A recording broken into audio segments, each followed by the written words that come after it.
말씀을 함께 보겠습니다. 역대상 25장 1절입니다.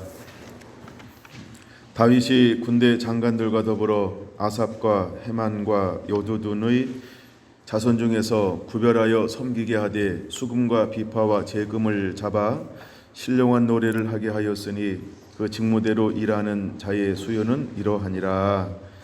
아멘.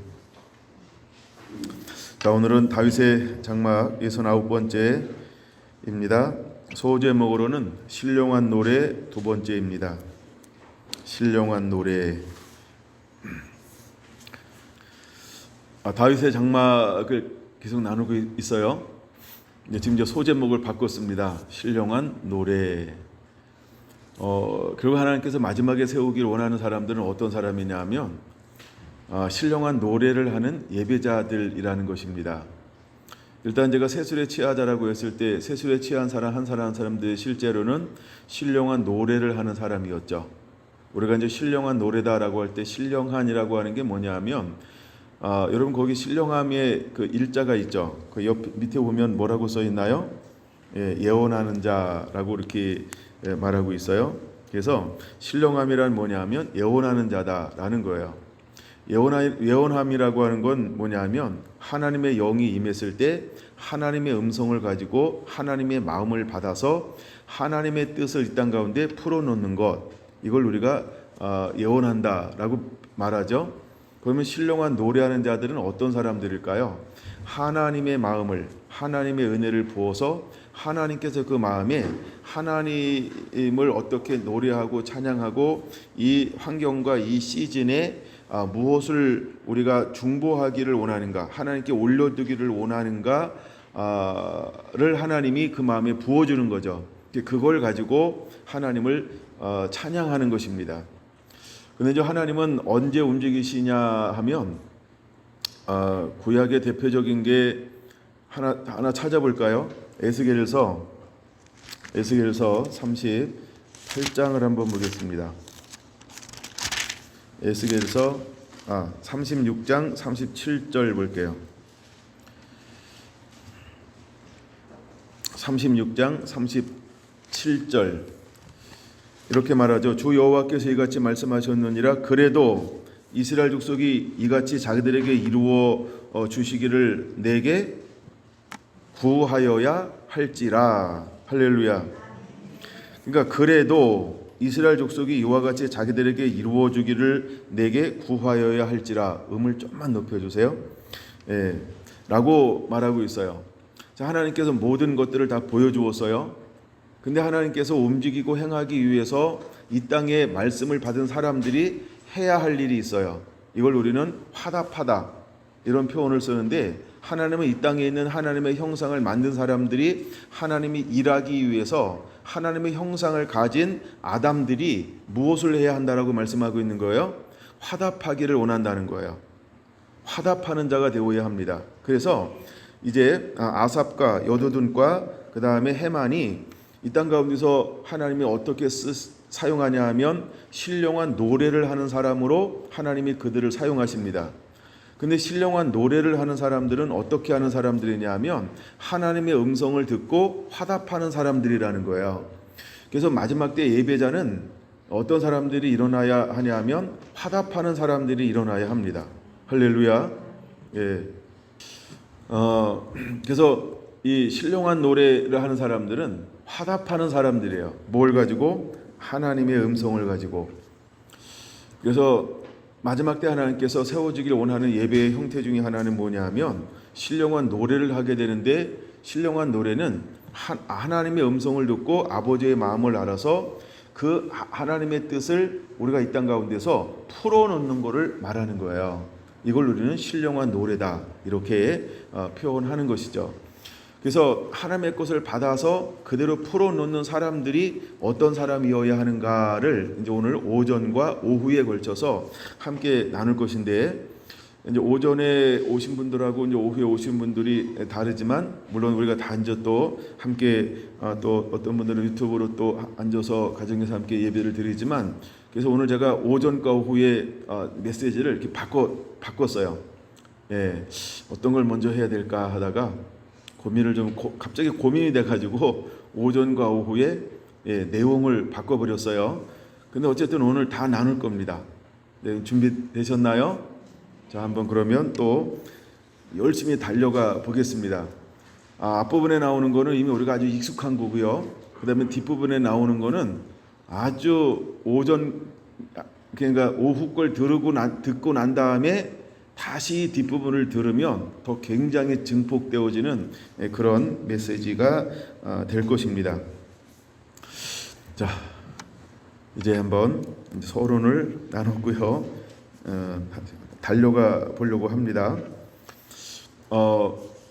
세수를 취하자라고 하는 말씀을 나누면서 오순절 성령을 받음으로 인해서 사도들이 어떤 상태가 되어졌냐 하면 말씀이 풀어지고 성령이 임함을 통해서 성령님이 하는 일이 있어요. 그게 요한복음 14장 15장에 나오는 것처럼 하나님의 예수의 말씀을 기억나게 하시리라. 그래서 제자들이 나와서 복음을 증거하는데 어떻게 복음을 증거했을까? 그들이 날마다 모여서 함께 기도하는데 무엇을 가지고 기도했을까?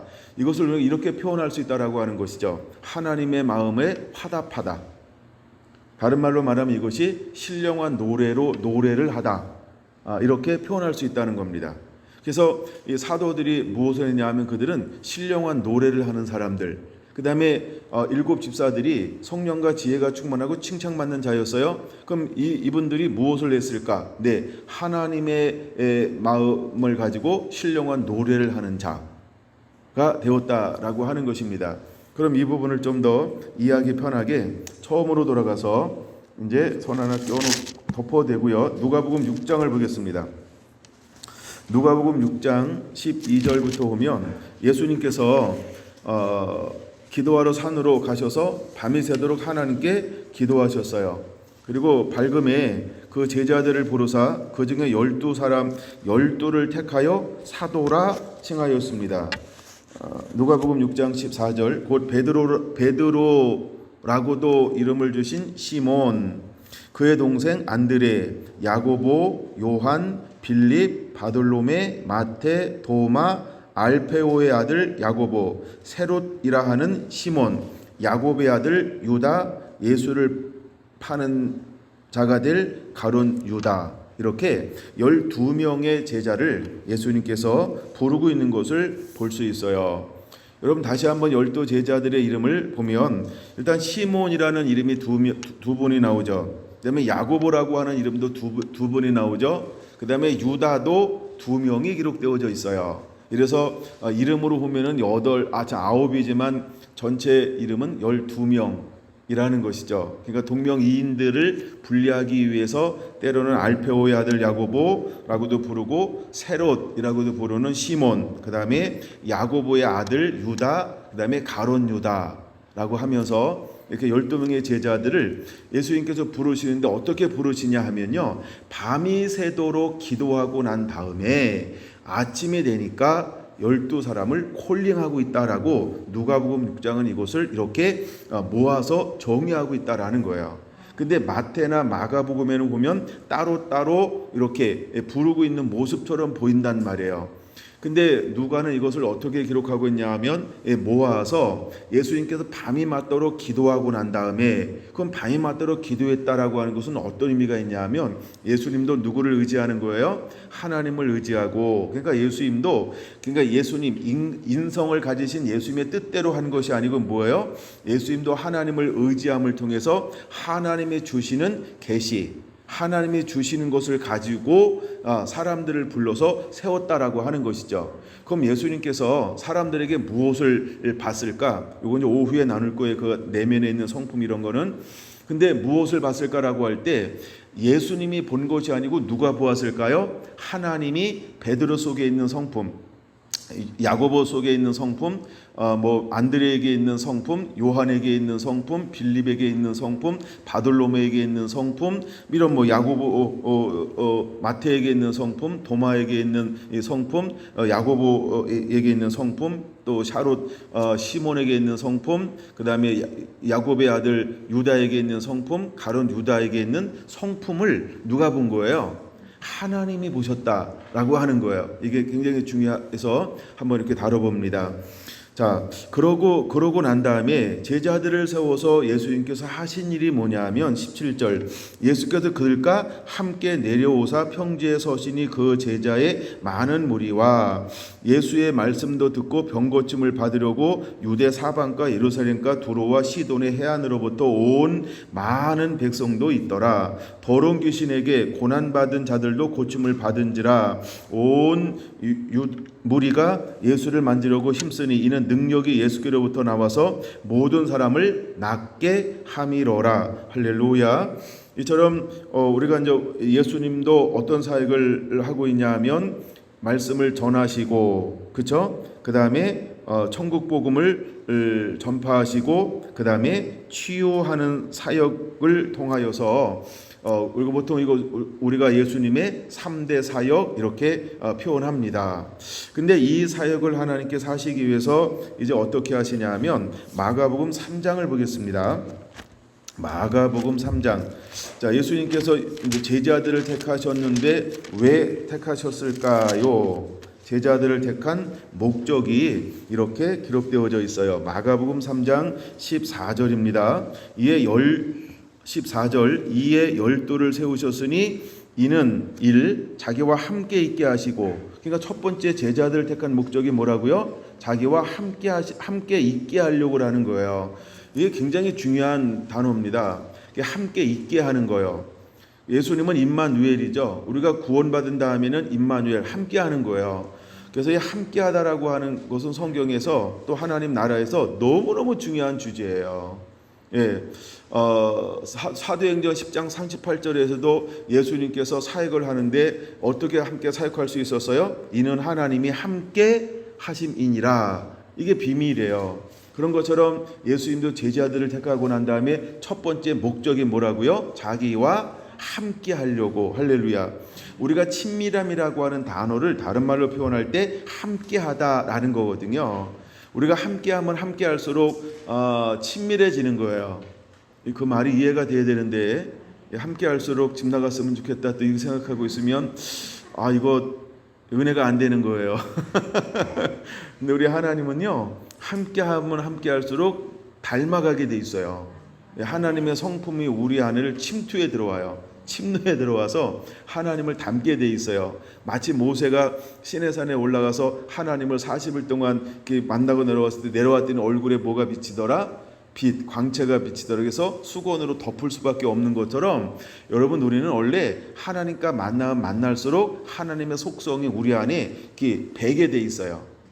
네, 그래서 그걸 담게 돼 있다 이 말이에요. 할렐루야. 이걸 우리는 친밀함이다 이렇게 표현하는 거예요. 그래서 함께라고 하는 단어는 이렇게 절대적으로 중요한 거예요.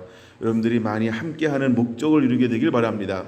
그 다음에 두 번째 목적은 보내사 전도도 하며, 이제 두 번째 목적이 전도도 하면이라는 거예요.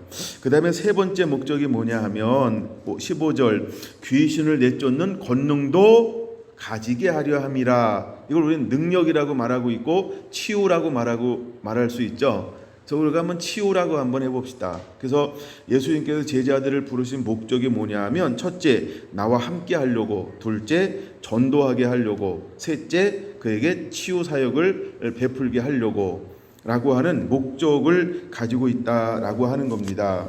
자, 이제 마태복음 9장을 한번 보겠습니다. 마태복음 9장 35절. 마태복음 9장 35절. 예수께서 모든 도시와 마을을 두루 다니사 그들의 희당에서 가르치시며 천국 복음을 전파하시며 모든 병과 모든 약한 곳을 고치시니라. 그래서 우리가 35절을 걸어서 뭐라고 말할 수 있냐면 예수님의 3대 사역 이렇게 표현하는 거예요. 그래서 예수님도 어떤 사역을 하셨어요? 희당에서 가르치심, 두 번째 천국 복음을 전파하심, 세 번째 모든 병과 약한 곳을 고치심. 그래서 우리가 치유 사역 이렇게 부를 수 있죠. 이제 이것이 예수님의 사역하는 주 목적이에요. 그럼 예수님도 크게 두 가지로 사역하셨는데 그게 뭐냐면 복음을 전파하면서 능력을 행하셨다. 그러면 이 다음에 사도들이 성령을 받고 어떤 사역을 해요? 똑같이 사역하죠. 복음을 증거하며 이적과 표적과 능력을 행하였더라. 그 다음에 7 집사님들이 어떻게 사역할까요? 그렇죠. 지혜와 성령에 충만해서 지혜, 복음을 증거하면서 많은 표적을 행하더라라고 하는 이렇게 사역을 한단 말이에요. 근데 이렇게 사역하는 것은 뭐의 형태냐 하면 바로 이것이 하나님을 예배하는 신령한 예배의 형태라고 하는 것이죠. 이것이 신령한 형태를 가지고 있는 걸 볼 수 있어요. 자, 그러면서 예수님께서 사역하는 건 아직 사도행전 전이니까, 그럼 예수님의 공생애를 사는 동안에는 홀로 사역하셨잖아요. 홀로. 그래서 예수님께서 너무 다니기가 다 다닐 수가 없는 거예요. 근데 무엇이 많이 보였어요? 37절 추수할 것은 많되 일꾼이 적으니 그러므로 추수하는 주인에게 청하여 추수할 일꾼을 보내어 주소서 하라라고 뭘 우리에게 부탁하고 있나요? 중보. 중보가 나중에 이제 우리가 성령이 임하면 이게 뭘로 바뀐다 그랬어요? 신령한 노래. 이게 예배가 되는 거예요. 예배. 그러면 하나님은 자 보세요. 예수님이 직접 추수와 일꾼을 이렇게 파송할 수 있겠죠. 뭔가 보낼 수 있는 것처럼 여겨지죠. 근데 여기 그렇게 말하고 있지 않는 걸 하나 봐야 돼요. 그게 뭐예요? 야, 내가 보니까 추수와 일꾼이 너무나 많아. 그러니까 예수님이 기도해서 하나님 추수와 일꾼을 보내주세요 이래가지고 예수님이 할 수 있는 것처럼 보여지는데, 예수님이 이것을 누구한테 부탁하고 있다? 우리에게 부탁하고 있다는 거예요. 뭐라고 부탁하고 있나요? 너희는, 그렇죠? 너희는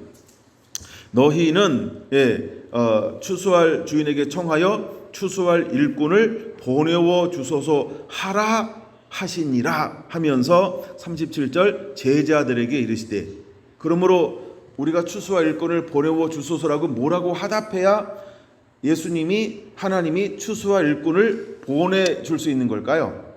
그렇죠? 우리가 화답하는 거예요. 이거를 우리는 신령한 노래의 형태라는 거예요. 이것이 신령한 노래는 화답하는 거예요. 뭘 가지고 화답하는 거예요? 하나님의 말씀. 할렐루야. 그래서 신령한 노래를 다른 말로 할 때 뭐라고 말한다? 이걸 우리가 나바라고 그래요. 히브리어로는 나바라고 하는데 이것은 예언하다라는 거예요. 예언하다. 그 예언은 뭘 가지고 하는 거예요? 하나님의 음성을 받아서, 하나님의 뜻을 받아서, 하나님의 마음을 받아서. 할렐루야. 이제 그 원리가 여러분들에게 세워지게 되기를 원합니다. 네. 자, 그러면서 10장 1절 드디어 예수님은 이제 1차적으로 제자들을 어디로 파송하시냐면 사역의 현장으로 파송하고 있는 모습을 볼 수 있어요. 근데 파송할 때 그냥 파송하는 것이 아니고, 자, 마태복음 10장 1절 예수께서 그의 12제자를 부르사 더러운 귀신을 쫓아내며 모든 병과 모든 약한 것을 고치는 권능을 주시니라. 할렐루야. 자, 예수님의 사역을 3대 사역이라고 말을 해요. 근데 10장 1절에는 제자들을 파송할 때 몇 개 영역의 사역을 하라고 말씀하고 있나요? 몇 개 영역의 사역을 하라고 말씀하고 있나요? 한 개 영역이요. 그걸 발견해야 돼요. 10장 1절은 그들을 파송하면서 몇 개 영역으로 사역을 하라고 파송하고 있는 거예요. 한 개 영역이요. 그렇죠? 그럼 이걸 한마디로 말하면 치유 사역이죠. 능력 사역이죠. 근데 뭐가 빠졌어요? 가르침이 빠졌어요. 그럼 왜 복음 전파가 빠졌을까요? 왜 가르침이 빠졌을까요? 그래서 우리가 예수님의 사역을 크게 학자들은 3개로 나누지만 2개로 보는 거예요. 하나는 복음을 전파하고 그 다음에 치유하고, 이제 이게 예수님의 사역이에요. 근데 지금 제자들을 파송할 때는 2개 사역 중에서 몇 개만 말하고 있어요? 그렇죠? 1개만 말하고 있어요. 그럼 왜 1개만 말할까요? 아직 뭐가 임하지 않았어요? 성령이요. 아직 그들에게 뭐가 풀어지지 않았어요? 말씀이요. 예. 그래서 이제 우리가 이것을 큰 틀 안에서 여러분들이 이해할 수 있어야 돼요. 어떤 사람들은 은혜 받고 능력 받고 성령이 임하였는데도 불구하고 주로 사역이 나타날 때 어떤 사역이 나타나더라? 그거를 보면 분별력이 좀 생겨요. 그게 이해가 될지 모르겠어요. 잘 모르면 나중에 여러분 제가 만나서 머리 맞대고 공부할 시간에 물어보시면 되겠습니다. 이건 굉장히 중요한 거예요. 네. 근데 하여간 여기서 보면 한 개 사역을 하라고 파송하고 있어요. 8절 보겠습니다. 8절 시작. 병든 자를 고치며 죽은 자를 살리며 나병 환자를 깨끗하게 하며 귀신을 쫓아내되 너희가 거저받았으니 거저주라. 그럼 여기서 사역하는데 어떤 사역을 하고 있는 거예요? 그렇죠? 치유 사역, 권능 사역, 능력 사역을 하고 있는 거죠. 그럼 이것은 말은 여러 가지로 붙일 수 있지만 몇 개 영역을 하고 있는 거예요? 한 개 영역의 사역을 하기 위해서 공생애 중에는 제자들을 파송했다라고 하는 것입니다. 자, 근데 그들이 성령을 받고 난 다음에는 이제 사역이 어떤 사역이 돼요? 예수님처럼 가르치고 복음을 전파하죠. 그러니까 이거 하나를 묶어서 복음 전파하는 사역이 이루어지죠. 그 다음에 사도들을 통해서 뭐가 나타나요? 능력도, 표적도, 지사도, 이적도. 할렐루야.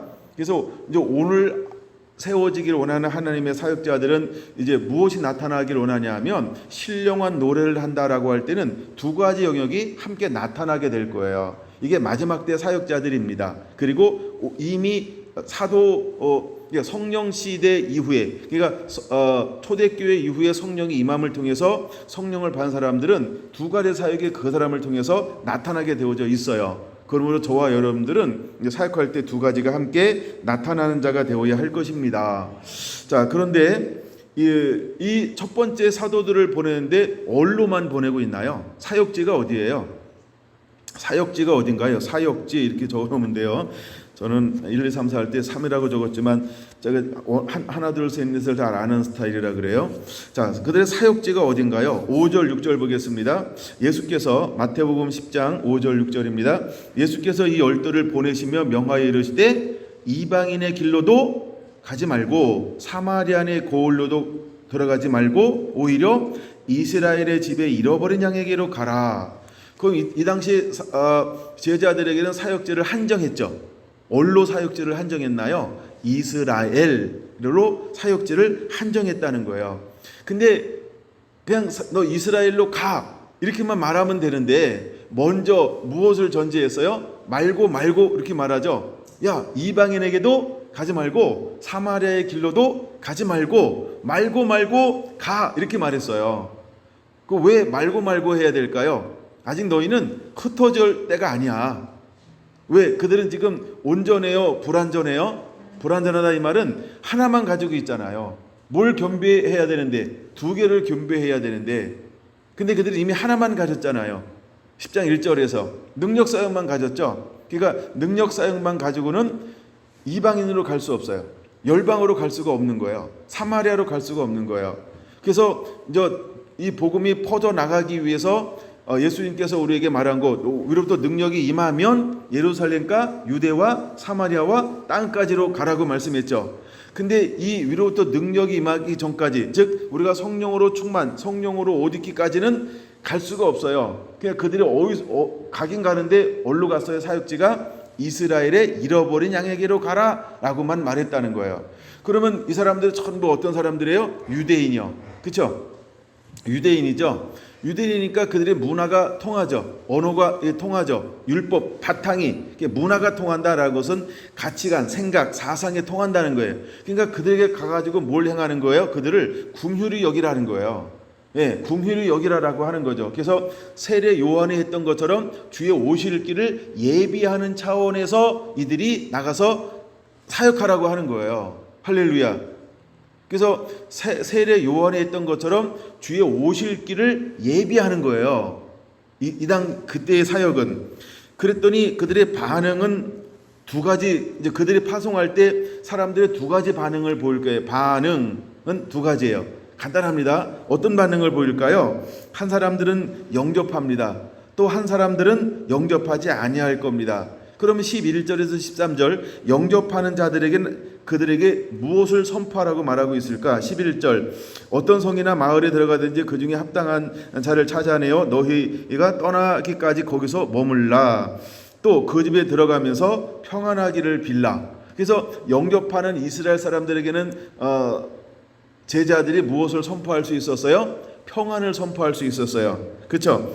그 다음에 14절부터 15절에 보니까 누구든지 너희를 영접하지도 아니하고 너희 말을 듣지도 아니하거든 그 집이나 성에서 나가 너희 발의 먼지를 떨어버리라. 내가 진실로 너희에게 이르노니 심판날에 소돔과 고모라 땅이 그 성보다 견디기 쉬우리라. 그러니까 사도들을 영접하지 않아도 누구를 영접하지 않은 것처럼 똑같은 거예요? 예수님을 영접하지 않은 것처럼 똑같기 때문에 심판날에 소돔과 고모라보다 견디기 더 어렵다라고 말씀하고 있는 거죠. 그럼 지금 제자들이 무엇을 가져가는데 복음을 가져가는 것처럼 보이지만 실제로 그들이 가져가서 한 게 뭐예요? 오실 길을 예비하죠. 능력 쌓이기를 하니까. 그럼에도 불구하고 이스라엘은 어떻게 했어요? 소돔과 고모라보다 너희는 견디기 어려울 거야. 이건 이스라엘에게 해당되는 말이라는 거예요. 그러니까 반응이 두 가지가 기록되어져 있습니다. 그런데 아버지의 마음, 그들을 보내고 있는 제자들을 보내는 아버지의 마음은 어떤 마음일까요? 16절, 저는 이걸 아버지 마음으로 보았어요. 보라, 내가 너희를 보냄이 양을 이리 가운데 보냄과 같도다. 그러므로 너희는 뱀같이 지혜롭고 비둘기같이 순결하라, 이렇게 말하고 있어요. 그러니까 제자들을 이스라엘 가운데 보낸 지금 이스라엘이 영적으로는 어떤 상태라고 하는 거예요? 이리 상태라고 하는 거예요. 근데 제자들이 뭘 가졌어요? 하늘의 능력을 가졌음에도 불구하고 그들은 이 제자들을 뭘로 여겨요? 내가 잡아먹어야 할 양으로 본다는 거예요. 이리라고 하는 표현을 써요. 그 이스라엘 사람들을. 그러니까 이스라엘 사람들은 하늘의 능력만 가져도 죽이고 싶은 거예요. 잡아먹고 싶은 거예요. 근데 거기에다가 능력이 임하지 않았는데 복음을 전파한다? 어떻게 될까요? 바로 신성 모독으로 사역이고 뭐고 그냥 끝나는 거예요. 그래서 하나님께서 때를 따라 은혜를 주시고 사역의 범위를 정해 주신다는 거죠. 그래서 우리가 무엇인가 구비하기 전에 내가 먼저 해봐야지, 그러다가 다치는 코가 큰 코래요. 우리가 하나님께서 때로는 허용하신 것, 이것이 왜 중요한지를 깨닫고 겸손하게 감당해내는 하나님의 사람이 되어야 할 것입니다. 여러분, 우리가 이 부분을 여러분들이 좀 많이 묵상하고 실제가 됐으면 좋은 부분이 뭐냐면 뱀처럼 지혜로운 게 뭐냐는 거예요. 사람들이 고민하지 않아요. 묵상하지 않아요. 뱀처럼 지혜로운 걸 스스로 우리는 포기하지 않습니까? 왜 하필이면 뱀이야 이러고요. 뱀이야, 뱀처럼 지혜로워야 돼요. 그 다음에 비둘기처럼 순결하기를 원하는 거예요. 여러분, 뱀이라고 하는 건 뭐냐면 그냥 제 성경 옆에 뱀이라는 단어가 나오면서 이것을 약간 이렇게 좀 뜻을 풀어놓은 것을 그거 한번 읽어드릴게요. 여기서 뱀은 경계심과 조심성과 주변 환경에 기만하게 처신하는 지혜를 상징한다. 이렇게 이제 옆에다 이렇게 이제 주석을 좀 달아놓은 게 있어요. 그러니까 뱀이라고 하는 게 뭐냐면 경계심을 가지고 조심성을 가지고 환경의 기민성을 가지고 나아간다 이 말이에요. 그럼 최소한 우리가 하나님의 사역을 하면서 복음 들고 나갈 때 어떻게 나가야 될까? 뱀처럼 지혜롭게 나가야 한다는 거예요. 그렇죠? 경계심을 가지고 조심성을 가지고 환경의 기민성을 가지고 그러면서 그들에게 접근할 때 어떻게 접근한다? 비둘기처럼 순결해야 된다. 그럼 비둘기처럼이라고 할 때 비둘기는 무엇을 의미하는 걸까요? 비둘기는요, 그냥 여차하고 가장 중요한 것은 이거라고 봐요. 하나님을 의지함. 비둘기처럼이라고 하는 건요, 하나님만 의지합니다. 그는 하나님만 의지합니다. 그래서 그의 초점이 오직 하나님만 바라봐요. 오직 예수님만 바라봐요. 우리가 비둘기의 눈, 아가서를 배울 때 이제 비둘기의 눈이 나오거든요. 비둘기의 눈의 초점은 30도래. 30도라고 하는 건 뭐냐면 초점이 하나라는 거예요. 그러니까 좌우를 안 살펴요. 오직 한 분만 봐요. 그게 누굴까요? 예수 그리스도 한 분만 봐요. 시편 24편이라는 것처럼 내가 여호와의 얼굴을 구하리이다라고 하는 것처럼 그는 오직 하나님 한 분만 의지하는 거예요. 그래서 파송받았던 제자들이 무엇을 어떻게 사역하냐 하면 뱀처럼 지혜롭고 비둘기처럼 순결하게 사역하기를 원하는 거예요. 그게 아버지 마음이라는 거죠. 그건 오늘 우리가 사역하고 섬길 때 어떻게 섬기는 자가 되어야 할까? 동일하게 섬기는 자가 되어야 할 줄로 믿습니다.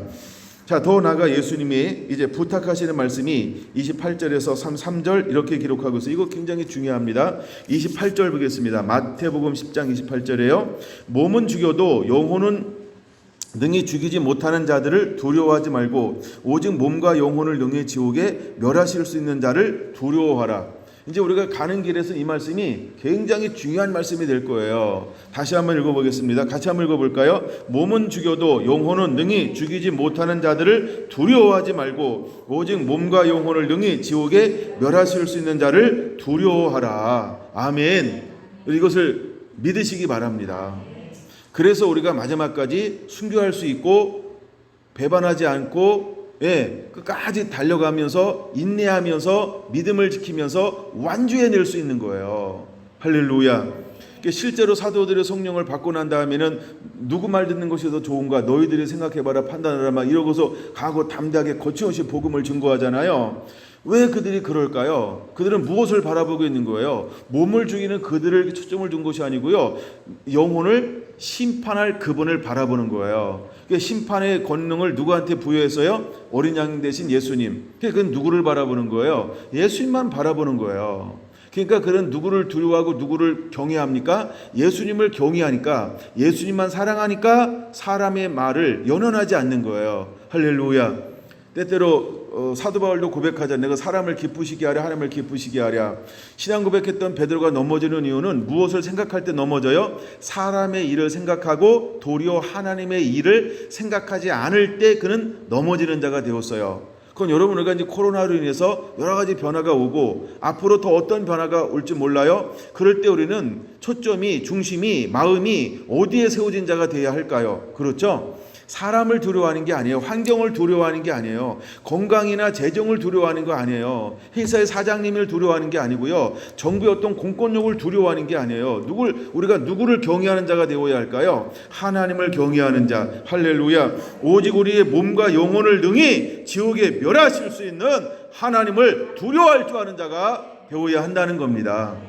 그 다음에 29절은 믿으세요. 29절, 참새 2마리가 한 아사리온에 팔리는 것이 팔리지 않느냐? 그러나 너희 아버지께서 허락하지 아니하시면 그 하나도 땅에 떨어지지 아니하시느니라. 하나님이 허락하지 아니하면, 그쵸? 이걸 믿으시기 바랍니다. 스데반은 순교를 하나님이 허락한 거죠. 그러면 베드로와 사도들은 그 감옥에 갇혔을 때 하나님이 허락하지 않은 거죠. 그러니까 허락하지 않으니까 다 나와. 허락하지 않으니까 천사가 가가지고 흔들어 나와. 허락하지 않으니까, 그쵸? 그냥 옥문이 열려, 착고가 풀려. 그래서 나와. 할렐루야. 하나님의 뜻에 있다는 거예요.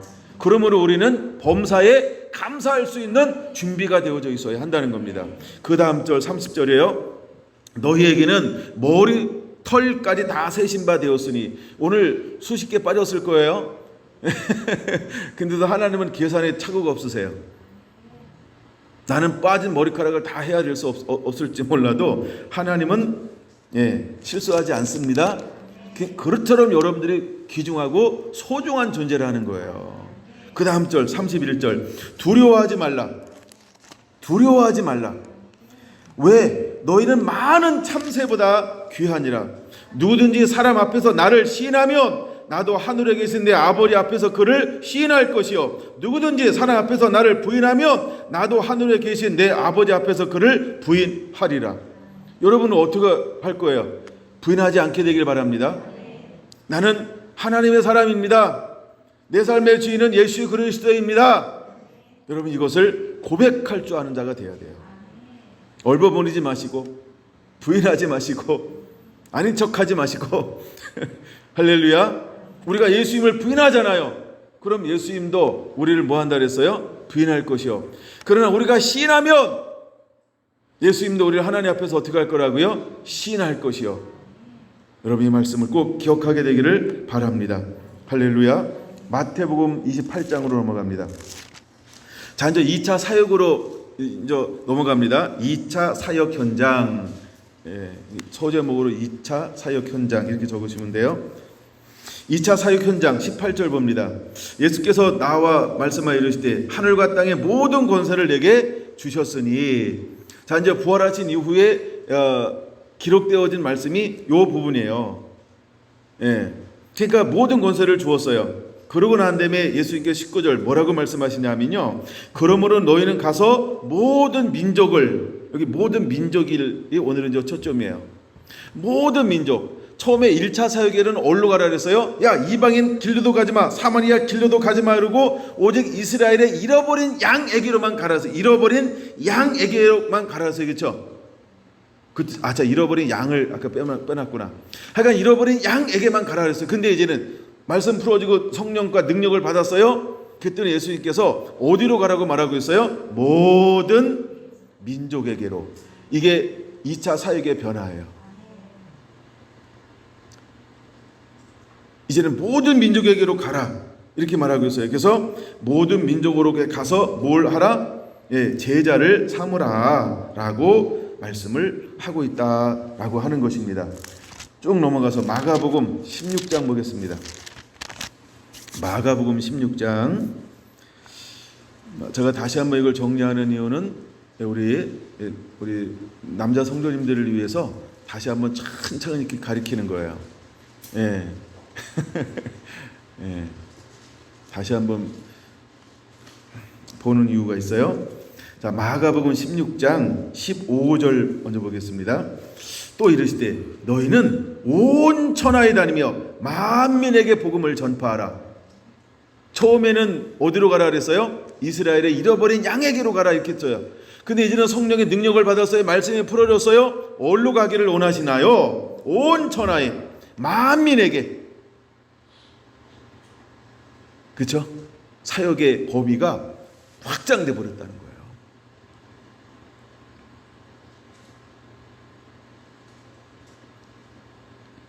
20절 보겠습니다. 20절을 같이 한번 읽을게요.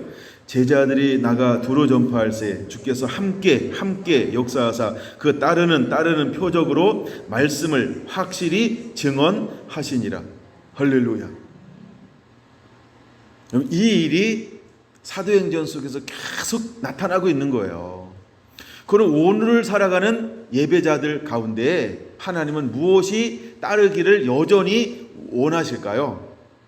또 오늘을 살아가는 예배자들에게 무엇이 따라야 할까요? 그렇죠? 20절이 그대로 일어나야 한다는 거예요. 주께서 함께 역사하사 그 따르는 표적으로 말씀을 확실히 증언하게 하실 거라는 거예요. 믿습니까? 이제 우리가 다윗장막이 회복된 사람들은요 20절이 실제가 되는 거예요. 이걸 두려워하지 마세요.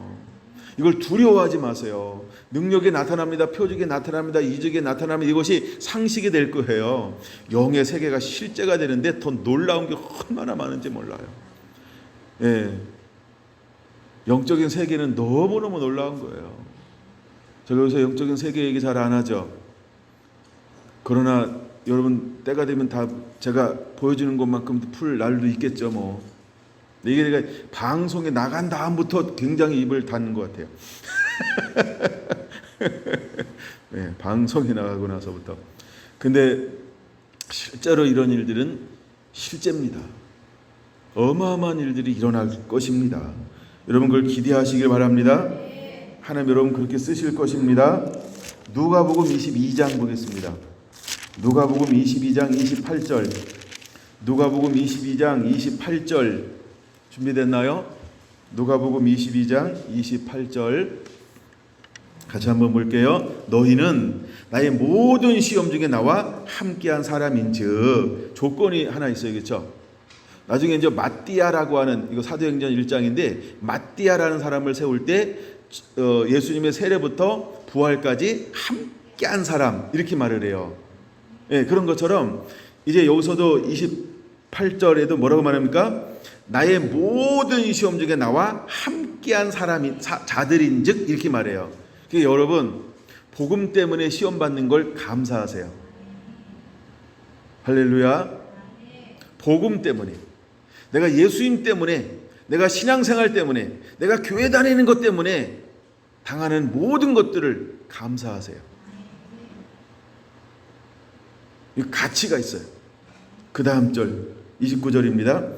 내 아버지께서 나라를 내게 맡기신 것 같이 나도 너희에게 맡길 것이다. 와우! 누구한테 맡기겠다는 거예요? 모든 시험 중에 예수님과 함께한 사람에게 맡기겠다 이 말이에요. 예, 30절 너희로 내 나라에 있어 내 상에서 먹고 마시며 또는 보좌에 앉아 이스라엘 12지파를 다스리게 하려 하노라. 할렐루야. 이거 두 가지 하나님 일을 그에게 맡기겠다라고 말하고 있는 거죠. 하나는 하나님 나라에서 예수님의 상에서 함께 먹고 마시는 이건 특권, 은혜, 은혜가 좋겠네. 이런 은혜를 줄 거라는 거예요. 그 다음에 두 번째 어떤 은혜를 줄 거라고요? 보호자에 함께 앉아서요 12지파를 다스릴 것이다. 통치할 것이다. 여기는 통치 다스림의 목적이 아니고요, 그들을 돕는 자가 될 것이다. 이런 의미가 더 우세합니다. 그러면서 하는 말이 뭐냐 하면, 이건 굉장히 중요한 건데, 시몬아 시몬아 보라, 사단이 너희를 밀가루듯 하려고 요구하였으나 그러나 내가 너희를 위하여 믿음이 떨어지지 않기를 기도하였노니 너희는 돌이킨 후에 내 형제를 굳게 하라. 할렐루야. 여러분, 내가 버틴 것 같죠? 아니에요. 내가 우리가 모래 위에 발자국처럼 가장 힘들고 어려울 때, 고난받고 환난할 때 왜 발자국이 하나입니까? 이러잖아요. 그렇죠? 네 개여야 되는데 왜 그때 예수님이 나와 함께 하지 않았습니까? 이러잖아요. 그렇죠? 근데 음성이 들려오죠. 저 발자국은 너의 발자국이 아니라 나의 발자국이다. 내가 너를 환난과 고난 가운데 내가 너를 얻고 그 길을 걸어갔노라. 근데 가끔 우리는요, 내가 엎여 있는 걸 잃어버려요. 그리고 짜증내죠. 아이싱 왜 나만 놔뒀어요? 이러고. 그쵸? 모를 때 하는 소리예요. 모를 때. 근데 여러분, 주님은 우리와 함께 한다는 거예요. 근데 예수님께서 밀가루 사단에 청구할 때 우리를 위해서 예수님께서 하시는 뭐예요? 믿음이 떨어지지 않기를 중보기도하는 거예요. 그러니까 결국 믿음을 버리면 다 버리는 거예요. 믿음이 생명입니다. 그렇죠? 믿음은 말씀에서 나죠. 말씀이 생명이죠. 그래서 믿음이 생명이라는 거예요. 근데 더 놀라운 건요, 지금은 너희가 감당할 수가 없어요. 왜? 그만한 믿음의 역량이 안 돼요. 근데 돌이킨 후에, 이 단어가 기가 막힌 단어예요. 돌이킨 후에, 너는 돌이킨 후에 내 형제를 굳게 할 것이다. 이게 뭐예요? 너도 사단이 밀가루 청구할 때 그들을 위해서 너 믿음으로 도와주는 자가 될 것이다. 생명을 나눠주는 자가 될 것이다. 그들을 붙잡아주는 자가 될 것이다. 할렐루야. 근데 실제로 사도 행전에서 제자들이 실제로 그랬죠. 수많은 흔들리는 사람들. 그러면 마지막 때도 똑같지 않을까요? 마지막 때도 갈 바를 모르고 흔들리는 사람들을 믿음 있게 예배자들이 그들을 견고하게 잡아줄 겁니다. 그래서 다윗 장막의 삶을 사는 사람은요, 하나님의 기준이 될 거예요. 그래서 하나님의 그 사람들을 통해서 일하실 수밖에 없는 이유가 여기에 있는 거예요. 난 여러분들이 다 이와 같은 주인공이 되기를 예수님의 이름으로 축원합니다. 그리고 다시 한번 중간에 있지만은 누가복음 22장 28절에서 32절을 다시 한번 읽은 거예요. 여러분, 이 말씀은 전체에다가 네모 박스 이렇게 쳐놓으세요. 저도 쳐놨어요. 이거 너무 중요한 거예요. 너무 중요한 말씀이기 때문에 그렇습니다.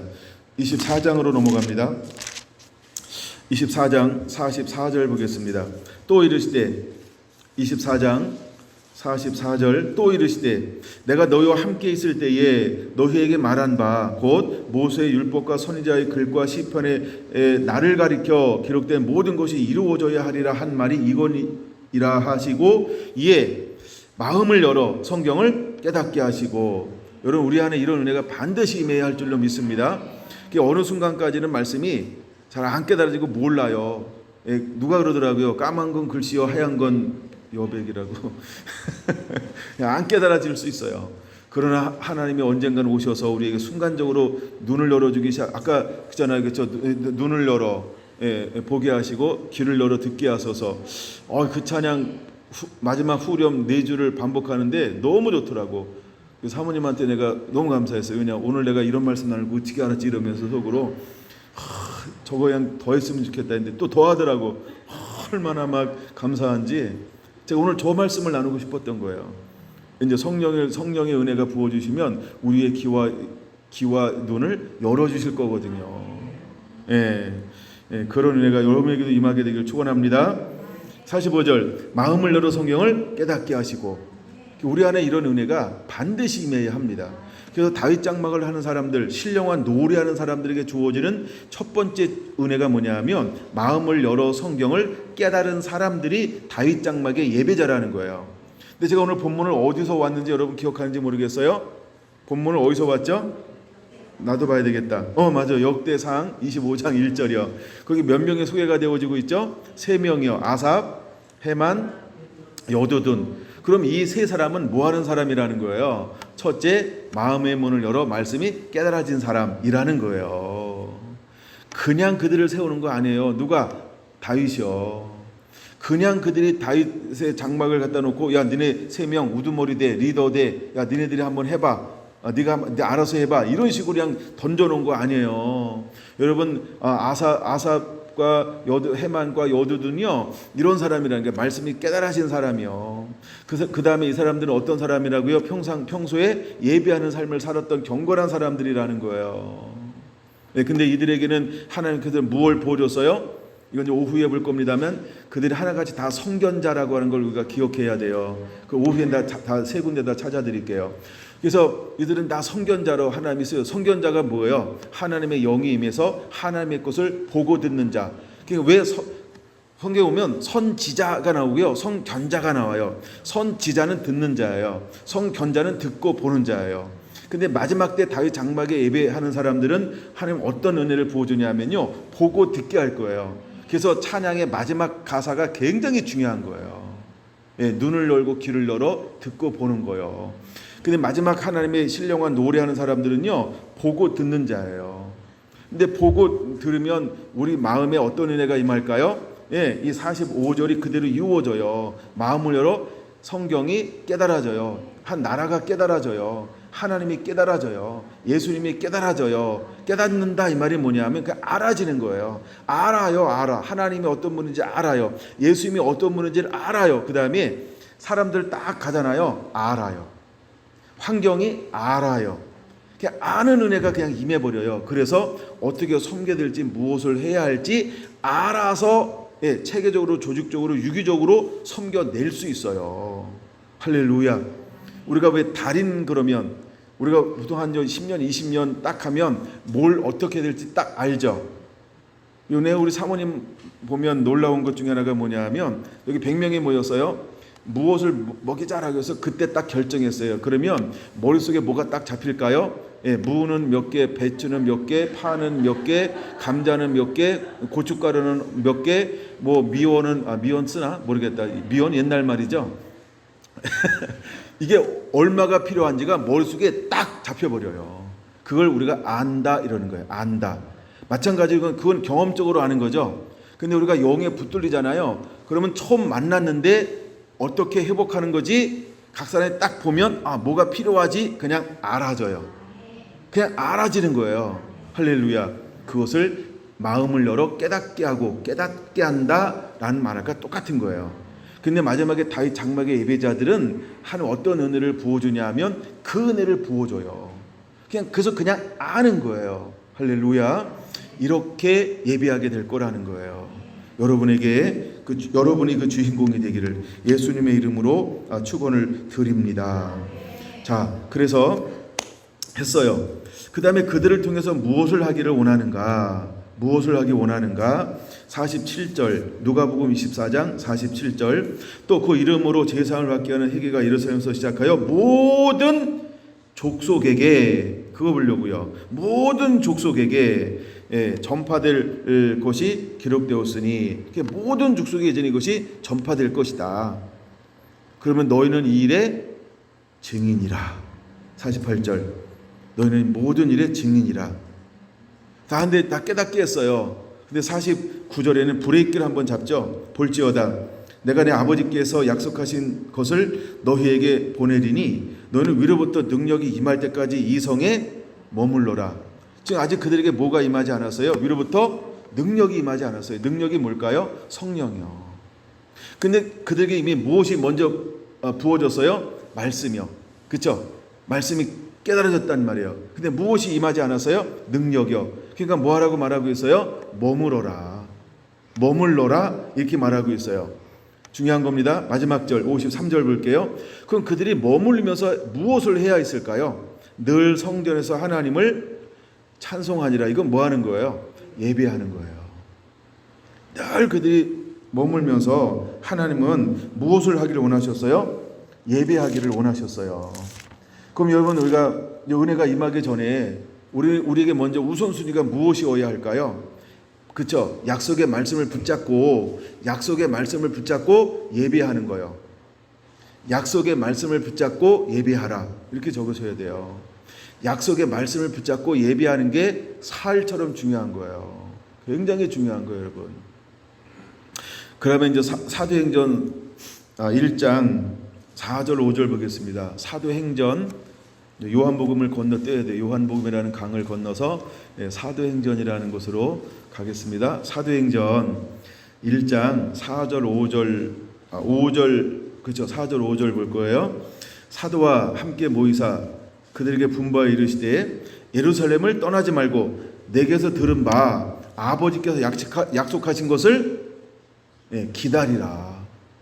예루살렘에서 기다리라는 거예요. 하나님이 어디서 만나줄 거라고 하는 거예요? 예루살렘에서. 하나님의 장소를, 도시를 하나님이 지정해 줬어요. 아브라함을 부를 때 내가 지시한 땅에 가라 이렇게 지시해 주죠. 이삭에게 너 내가 지시한 땅에 거할 수 있겠니? 지시해 주죠. 그 다음에 야곱에게 꿈을 꾸면서 내가 다시 돌아오게 할 것이다 라고 돌아올 땅을 지시해 주죠. 그래서 하나님께서 가끔은 우리에게요 어떤 것을 이렇게 명확하게 지시해 주세요. 그러니까 기다리라는 거예요. 거기서. 어디서? 거기서 기다려야 돼요.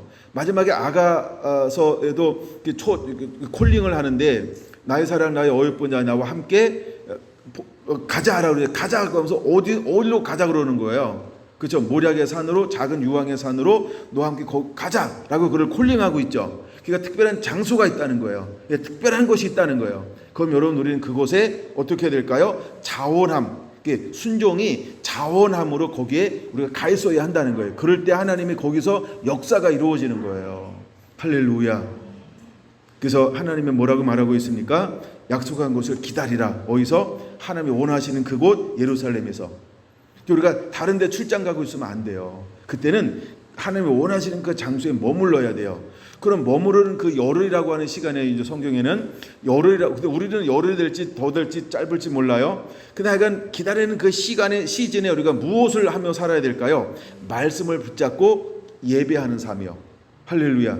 말씀 안에서 예배하는 삶을 기다리면서 살고 있어야 한다는 거예요. 그럴 때 하나님이 5절 무엇을 부어주겠다는 거예요. 요한은 물론 너에게 세례를 베풀었으나 너는 몇 날이 못되어 성령으로 세례를 받으리라. 할렐루야. 하나님은 성령으로 세례를 베푸실 것을 우리에게 약속하고 있다는 것이죠. 그때는 그들이 실제로 어떻게 합니까? 13절 한번 먼저 볼게요. 13절 누가 도망갔나 토꼈나 한번 잘 찾아보세요. 이름을. 자 13절 들어가 그들이 유다 다락방으로 올라가니 베드로 요한 야고보 안드레 빌립 도마 바돌로메 마테 알페오 아들 야고보 세로신 시몬 야고보의 아들 유다 다 거기 있어. 없는 사람이 누굴까요? 가롯 유다 한 명 외에는요 나머지 11명이요 몽땅 그 장소에 있어요. 놀랍지 않나요? 여러분 이름을 부를 때 그 자리에 있어야 됩니다. 예, 그래서 한번 13절 한번 읽어봤고요. 자 14절 여자들과 예수의 어머니 마리아와 예수의 아우들과 더불어 마음을 같이 오로지 기도에 힘쓰다. 이게 뭐 하는 거예요? 예배요. 예배요. 내 마음을 같이하여. 마음을 같이 한데 같이 묶는 것은 무엇으로 묶었을까요? 풀어진 하나님의 말씀, 깨닫게 한 하나님의 말씀으로 묶었단 말이에요. 그리고 한 마음이 되어서 기도하는 거예요. 그럼 한 마음이 될 때 1순위가 뭘까? 제가 아는 범위가 조그마서 이렇게 한번 표현해 볼게요. 위로부터 능력이 임할 때까지 이성에 유하라 하였사오니 능력을 부어주시옵소서. 하나 딱 기도 제목 잡고요. 기도하기 시작했다는 거예요. 마음을 합쳐서. 여러분에게 이런 은혜가 일어나게 되기를 원합니다. 할렐루야. 할렐루야. 이렇게 이제 마음을 합쳐서 그들은 기도하기 시작을 했어요. 그랬더니 2장 4절 그들이 다 성령의 충만함을 받고 성령의 말하게 하심을 따라 다른 언어로 말하기를 시작하니라. 뒤에도 그들에게 무엇이 부어졌어요? 네, 하나님의 성령이 충만하게 각 사람 위에 임하여 버렸어요. 할렐루야.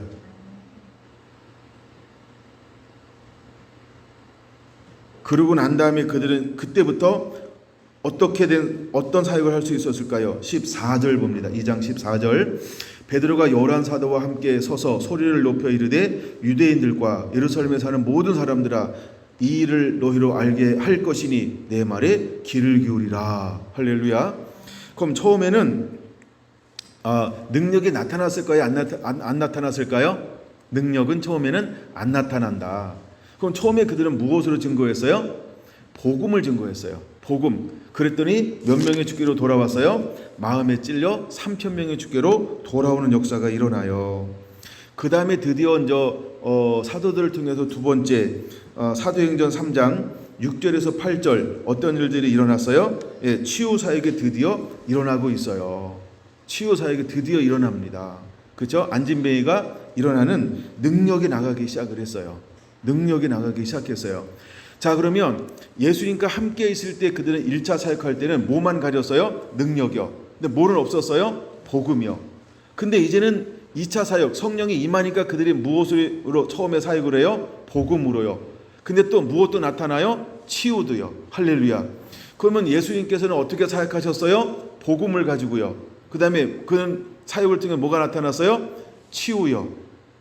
성령이 임하니까 제자들에도 뭐가 나타났어요? 복음이 나타나고 치유가 나타나요. 그럼 오늘 다윗 장막을 예배하는 사람들에게는 무엇이 겸비한 사람일까요? 복음도 겸비하고 능력도 겸비하고 할렐루야. 그래서 이 두 가지를 겸비하고 일어나게 될 것이다 라고 하는 거예요. 그걸 가지고 하나님을 예배하는 것이 무엇이냐면 이것이 신령한 노래하는 자들이다 라고 하는 거예요. 그 다음에 일곱 집사들 이야기, 일곱 집사들을 통해서 8장으로 넘어갑니다. 자, 이들이 이제 6장에서 성령과 지혜가 충만하고 칭찬받는 사람이었어요. 6장입니다. 6장 8절 스데반이 은혜와 능력이 충만하여 큰 기사와 표적을 민간에 행한다. 이 말은 뭐냐 하면 복음도 증거하고 능력도 나타나고 두 가지로 함께 사역하게 됐다 이 말이죠. 그래서 이 사람들이 어떤 사람이 됐냐면 하나님을 신령하게 예배하는 자가 되었다라고 하는 것입니다. 할렐루야. 하나님은 이 일들을 드러내시고 나타나게 될 겁니다. 아멘. 오늘 약간 길어져도 좀 더 볼게요. 10분 정도만 여러분 인내하시면 더 봐야 돼요. 그냥 10분만 더 하다가 넘치면 끊을게요. 이거 나눠야 돼요. 자, 이제 그러면 우리가 이제 마지막에 이제 신령한 예배가 다윗 장막 가운데 해보게 되어지는데 어떤 식으로 해보게 될 것인가를 보여주고 싶어요. 요한계시록으로 넘어갑니다. 요한계시록 10장 11절 보겠습니다. 요한계시록 계속 볼 거니까 찾아놓으시고요. 요한계시록 10장 11절 먼저 볼게요. 시작. 그가 내게 말하기를 내가 많은 백성과 나라와 방언과 임금에게 다시 예언하여야 하리라. 다시 예언하리라. 두루마기를 먹었으니까 예언. 그들이 무엇을 겸비했어요? 말씀을 겸비했죠. 복음으로 무장했죠. 하나님의 계시를 받았죠. 그러니까 두루마기를 먹어서 예언하여야 하리라. 예언이 아까 뭐라고 표현했어요? 신령한 노래. 맞습니까? 이게 매치가 돼야 돼요. 아니면 오늘 말씀 이해가 안 될 수 있어요. 자, 그래서 지식이라도 여러분 받아들이시기 바랍니다. 예언하여야 하리라. 그게 뭐예요? 너희는 신령한 노래를 하여야 하리라. 이해가 되십니까? 이제 하나님은 두루마기를 먹었어요. 그걸 뭐 하기를 원하는 거예요? 신령하게 노래하기를 원하는 거예요. 하나님 우리가 하나님을 예배하는데 어떤 예배하기를 원하는 거예요? 신령한 예배를 드리기를 원하는 거예요. 누구처럼요? 아삽처럼, 헤만처럼, 여두둔처럼. 어디에서? 다윗의 장막에서. 그러니까 두루마기를 먹었어요. 그럼 하나님은 먹은 사람이 뭐 하기 원하는 거예요? 하나님을 신령하게 예배한 자가 되기를 원하는 거예요. 그래서 요한계시록 11장 1절 볼 거예요. 또 내게 지팡이 같은 갈대를 주며 말하기를 일어나서 하나님의 성전과 제단과 그 안에서 뭐하는 자들? 경배하는 자들을 책량하되. 그럼 경배하는 자들은 지금 어떻게 예배하고 있는 사람들일까요? 신령한 노래로 하나님을 예배하는 자들. 이해가 되시나요? 그럼 경배하는 자는 무엇으로 지금 무장하고 있는 거예요? 하나님의 영, 하나님의 말씀. 할렐루야. 할렐루야. 이게 이해가 되는 거죠. 그래서 마지막 때 하나님이 찾고 일하고 쓰실 사람들은 어떤 사람이냐 하면 신령한 노래를 하는 사람들을 통하여 일하게 될 것이다. 아멘. 그러면 누구도 신령한 노래를 하는 예배자일까요? 증인도 신령한 예배자라는 거예요. 이게 이제 이해가 된 거죠? 그래서 신령한 노래를 통해서 하나님이 그를 예배하게 하는 거예요. 그래서 3절 보겠습니다. 시작. 내가 나이도 중인에게 권세를 주리니 그들이 굵은 베옷을 입고 1260일을 뭐하리라? 여기서 예언이 이제 뭔지 이해가 되신 거죠? 신령한 노래예요. 그러니까 그들은 1260일 동안 뭐 하는 삶을 사는 거예요? 예배하는 사람이에요. 할렐루야. 아삽과 여두둔과 헤만이 다윗 장막에서 그쵸? 뭐 하는 삶을 살았어요? 하나님을 쉬지 않는 예배를 이끌어가는 3명의 지도자였었어요. 거기에 24명이 있었고요. 24명에 288명이 있었고요. 288명 위에 4,000명이 더 있었어요. 이건 오후에 나올 거예요. 근데 그런 것처럼 지금 마지막 때 하나님의 사역자들 뭐 하는 사람이에요? 예언하리라. 며칠 동안 1260일 동안, 이게 3년 6개월을 말하는 거예요.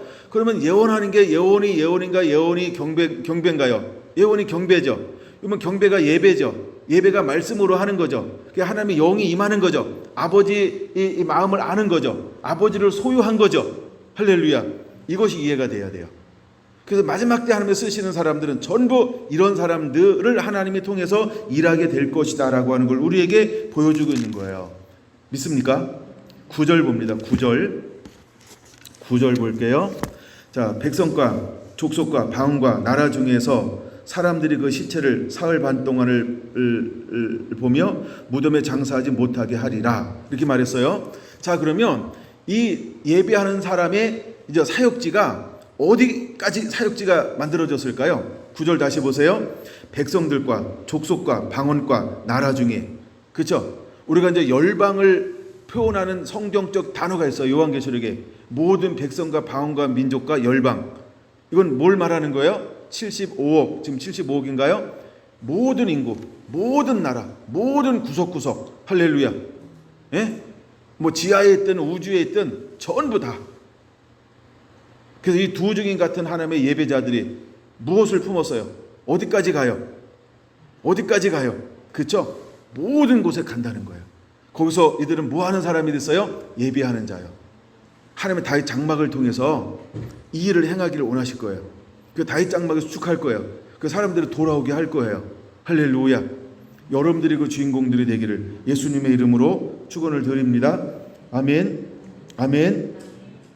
이제 이런 일들이 실제로 일어났어요. 자, 그 다음에 좀 더 볼게요. 16절 봅니다. 16절 하나님 앞에서 자기 보좌에 앉으셨던 이가 24장로가 엎드려 땅에 얼굴을 대고 하나님께 경배하여 뭐하되 이르되. 뭐라고 경배하는가 한번 볼까요? 감사하옵나니 옛적에도 계셨고 지금도 계신 주 하나님 곧 전능하신 이여 친히 큰 권세를 잡으시고 왕노릇 하시는도다. 이방들이 분노하며 주의 진노가 내려 죽은 자들을 심판하시며 종 손자들과 성도들과 작은 자든지 큰 자든지 주의 이름을 경외하는 자들에게 상 주시며 또 땅을 망하게 하는 자들을 멸망시키실 때로소이다 하더라. 할렐루야. 여러분, 이들이 예배자들이 무엇을 위해서 계속해서 다윗 장막이 회복되어지면 기도하는데 그 기도 내용이 복음 전파만 할까요? 이제는 한 단계 업데이트 돼요. 무엇을 위해서 기도해요? 주님의 뜻이 이루어지기를 기도하는 사람이 다윗 장막이라는 거예요. 그러니까 예배가 회복된 사람들은요, 주님의 나라, 주님의 뜻이 이 땅 가운데 이루어지기를 위해서 뭐하는 사람? 중보하는 사람이라는 거예요. 그래서 아까 제가 처음에 시작할 때 뭘로 시작했어요? 그럼에도 불구하고 이루어지기를 너희는 내게 구하여야 할지니라. 신약에서는 이런 말이 있어요. 너희가 얻지 못하면 내 이름으로 구하지 아니했기 때문이요. 이 말은 무슨 말이에요? 우리가 기도해야 주신다 이 말이에요. 그다음에 요한복음 15장에 뭐라고 말을 하고 있어요? 그렇죠? 내 말이 너희 안에 있고 내가 내 안에 있으면 무엇이니 원하는 대로 구하라 그리하면 이루리라. 그럼 너희가 내 제자가 될 것이고 많은 열매를 맺음으로 하나님은 영광을 얻게 될 것이다. 이것이 마지막에 예배자들에게 다 해당되는 그런 말씀이에요. 하나님이 그 일을 이루기 위해서 우리가 신령하게 예배하는 자가 되기를 원하시고 있다라고 하는 것을 보여주고 있는 것입니다. 넘어가서 14장으로 한번 넘어가 볼게요. 자, 14장. 자, 이제 3절 보겠습니다. 3절. 그들이 보좌 앞과 내 생물과 장로들 앞에서 노래를 부르니. 그럼 여기서 노래를 한다라고 할 때 이것은 신령한 노래예요. 예, 신령한 노래예요. 예, 땅에서 속량함을 받은 14만 4천 밖에는 능히 이 노래를 뭐 할 자가 없다? 배울 자가 없어요. 이 사람들은 어떤 사람이에요? 여자와 더불어 더럽히지 아니하고 순결한 자라. 2. 어린 양이 어디로 인도하든지 따라가는 자라. 3. 사랑 가운데도 속량함을 받아 처음 익은 열매로 하나님과 어린 양에게 속한 자다. 4. 그 입에는 거짓말이 없고 흠이 없는 자. 이것이 마지막에 다윗 장막을 이루고 있는 구성원이 될 거라는 거예요. 여러분, 우리가 그냥 예배하는 자가 아니고요, 이제 다윗 장막을 이루고 예배하는 자가 되는데 그 중에 예배자의 성품이 어떤 성품으로 무장하고 있어야 될 것인가를 명확하게 보여주고 있는 게 14장 4절 5절의 말씀이라는 거예요. 여러분, 이런 예배자가 되어야 합니다. 우리가 이런 성품을 소유하고 있지 않고 예배하면 다윗 장막에 들어왔다가 어떻게 될까요? 하나님은 점점 그를 받고 용납할 수가 없어요. 왜냐하면 그런 섞인 사람의 기도와 예배를 가지고는 하나님께서 똑같아요. 받을 수가 없는 예배가 될 거예요. 근데 이제 회복된 다윗 장막의 사람은 어떤 성품을 소유하고 있을까요? 이 성품을 가지고 있어요. 더럽히지 않아요. 세상과 더불어. 세상을 쫓지 않아요. 문화를 쫓지 않아요. 세상의 사상을 쫓지 않아요. 그건 오직 하나님께만 집중해요. 그러므로 여러분, 부탁하고 싶은 거 있어요. 매일매일 우리 남자 성도님들한테 한번 부탁해 볼까요? 정말 성경을 소리내서 1장, 2장, 3장 매일매일 반복하세요. 우리 여자분들은 안 시켜도 잘하죠? 시켜야 하나요? 그럼 같이 하세요. 네. 김성현 집사님 하루에 몇 장이요? 3장. 네, 소리 내서 하는 게 굉장히 좋아요. 제가 오늘 아침에 일어나가지고 요한계시록을 계속 소리 내서 읽었어요. 소리 내서 읽었어요. 그래서 이거 우리 남자분들한테 좀 부탁드리고 싶다, 이 말이 했어요. 우리가 이제 다윗 장막이 1시간이잖아요. 그럼 여러분, 난 너무 바쁘다 그러면요, 1시간을 최소한 20분 단위로 쪼개면 좋을 것 같아요. 20분 단위. 그러면 하루에 몇 번 하면 60분이 되죠? 3번. 3번 하면 여러분들이 시간을 쪼개서 1시간을 그렇게. 근데 5분 하고 이러면요, 안 하는 것보다 훨씬 난데, 뭔가 집중해서 해야 땀이 나서 운동에 효과가 있는 것처럼 그래도 한 20분은 집중해서 찬양을 하든 말씀을 읽든. 근데 이 시간은요, 찬양하고 다른 거 하는 게 아니라 말씀을 손에서 읽는 시간을 모아서 20분 연속으로 하라는 거예요. 아멘. 그렇게 하시면 좋을 것 같아요. 그럼 우리에게 은혜가 붙어요. 인주산이 안 보이네.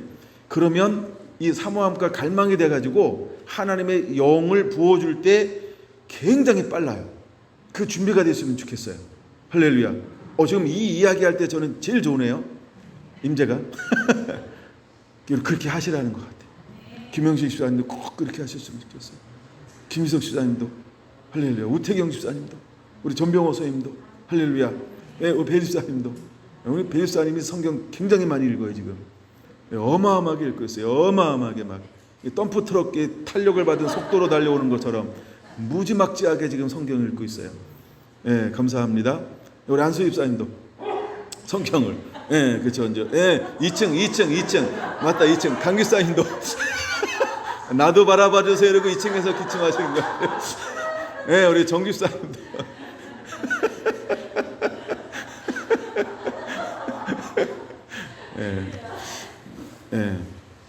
그렇게 씨름했으면 좋겠어요. 놀라운 일이 일어날 거예요. 우리가 그냥 되는 게 아니고 하여간 은혜 받을 만한 밭이 만들어지잖아요. 그러면 하나님이 부어줄 때는 너무 쉬워요. 하면 부어주고 싶어도 우리가 밭이 준비가 안 되잖아요. 그럼 오래 걸려. 그러니까 20분씩 해가지고 1시간을 한번 해보세요. 1시간만.